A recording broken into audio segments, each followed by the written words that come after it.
Air force की एक उनकी एंगेजमेंट होती है, they did not do that. क्योंकि अगर ये किसी हमारे मोर्चे पे अटैक करते तो फौजी तो तैयार है, एयरफोर्स भी तैयार है, कैजुअलिटीज भी यूनिफॉर्म पर्सनल्स की होती। लेकिन इंडिया का तो ये मकसद ही नहीं है। इंडिया का मकसद तो ये है, मोदी गवर्नमेंट का, कि वो आज़ाद कश्मीर में वो तो सीज फायर वायलेशन भी करते हैं, तो सिविलियन पॉपुलेशन पे डेलिबरेट टारगेट करते हैं। अगर उनकी स्ट्राइक से कोई हमारी आर्मी की पोस्ट पे स्ट्राइक होती तो यूनिफॉर्म सोल्जर्स की शहादत होती और उनका मकसद पूरा ना होता। उनका मकसद किसी ऐसी जगह पे टारगेट करना था कि जहां पे सिविलियंस की कैजुअलिटीज हों, आइडेंटिटी उनकी सोल्जर ना हो, और वो ये क्लेम कर सकें कि हमने टेररिस्ट कैंप पे हमला किया है, हमने जो उनका मकसद था वो टेकआउट किया, और उनकी जो वार मॉन्गरिंग थी और जो पोलिटिकल जो है फायदे के लिए, इलेक्शन के लिए जो करना था, वो उनके लिए फायदेमंद होता। अब जब हमारी एयरफोर्स ने उनको चैलेंज किया, नेक्स्ट स्लाइड दिखाइए। अगर आप ये देखें तो लाइन ऑफ कंट्रोल आपको येलो और ब्लैक में नजर आ रही है, रेड में इंडियन ऑक्युपाइड कश्मीर लिखा हुआ है।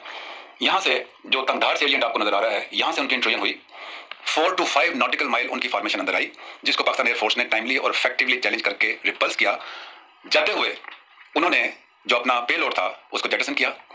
इतने डिस्टेंस से जो उस वक्त एंगल था उसका एग्जिट का, जो उसका पेलोड था, वो जब्बा के मकाम पर 4 उनके जो बॉम्ब्स थे वो गिरे और वो वापस चले गए। अब जब जेटसन किया उन्होंने, तो इसकी विजिबिलिटी, जो चैलेंजिंग एयरक्राफ्ट होता है उसकी विजिबिलिटी नहीं होती। ये ग्राउंड ट्रूप्स का काम होता है ये सर्टन करना कि क्या कोई चीज गिरी है या नहीं गिरी है। They went back under pressure from the Pakistan air force, they remained in air. तब हमने ग्राउंड पे अपने जितने एक लाइन ऑफ कम्युनिकेशन होता है उससे चेक किया, स्ट्राइक तो हुई कोई नहीं। लेकिन जब उन्होंने अपना पेलोड गिराया तो उस ट्रेजेक्ट्री पे वो जो बालाकोट है खैबर पख्तूनख्वा के अंदर, out of Azad Jammu and Kashmir, वहां पे गिरा।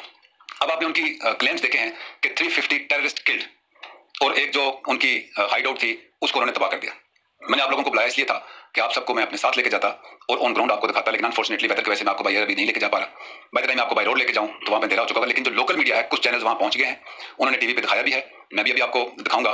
Not even a single brick in the debris. अगर वहां पे कोई इंफ्रास्ट्रक्चर होता तो वहां पे उसका मलबा होता। 350 ये क्लेम कर रहे हैं कि हमने वहां पे टेररिस्ट मारे हैं। मैं कहता हूं 10 भी होते तो उनकी डेड बॉडी, कोई उनके जनाजे, कोई उनकी blood, the spot is open for anybody and everybody. तमाम एम्बेसडर, तमाम defence attaches, United Nation Military Observer Group in Pakistan, we will even say the civilian population or the army reps from India, they can come through the authorized entry in Pakistan, see it for yourself, go back and tell your prime minister where is that impact. झूठ के तो कोई पाँव नहीं होते। इन्होंने पहली surgical strike की, वो भी आपने देखी। प्राइम मिनिस्टर ने कहा था कि हम रिटेलिएट का सोचेंगे नहीं, रिटेलिएट करेंगे। तो हमला तो आपने किया नहीं, इंट्रूजन हुई, उसकी रिटेलिएशन 3 पॉइंट्स पे की। एयरफोर्स का पहला काम होता है कि जो एयरफोर्स आ रही है उसको डिनाई करे। हमारी एयरफोर्स ने वो काम किया। मैंने 3 चीजें कही थी।